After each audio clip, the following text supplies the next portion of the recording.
मार्कंडेय और अप्सरा उर्वशी की कथा। महर्षि मार्कंडेय गहरी तपस्या में लीन थे। उनकी तपस्या से इंद्रदेव चिंतित हो गए। इस भय से उन्होंने कई अप्सराओं को भेजा, लेकिन कोई भी उनकी तपस्या भंग नहीं कर पाई। अंत में इंद्र ने उर्वशी को भेजा। उर्वशी ने अपनी अनुपम सुंदरता और नृत्य के द्वारा ऋषि को विचलित करने का प्रयास किया। जब नृत्य और अन्य सभी उपाय विफल हो गए तो उर्वशी ने अपने संपूर्ण आकर्षण का रूप प्रस्तुत किया, लेकिन ऋषि का मन तनिक भी विचलित नहीं हुआ। उर्वशी का अहंकार चूर हो गया। लज्जित होकर वो ऋषि के सामने नतमस्तक हो गई और बोली, यदि मैं बिना सफलता लौट गई तो ये मेरे लिए अपमान होगा। तब महर्षि मार्कंडेय ने उसे समझाया कि ये सब नृत्य और सौंदर्य नश्वर है, समय के साथ सब कुछ नष्ट हो जाएगा। उर्वशी ने कहा कि उसकी आयु तो एक ब्रह्मा के दिन यानी एक कल्प तक है। तब ऋषि ने उसे महाप्रलय की याद दिलाई।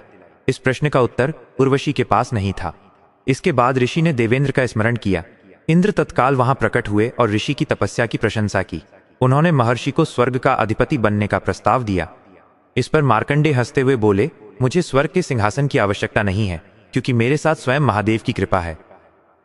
ये कहानी, जिसमें महर्षि मार्कंडेय की अडिग तपस्या और इंद्र के भेजे प्रलोभनों पर उनकी विजय का वर्णन है,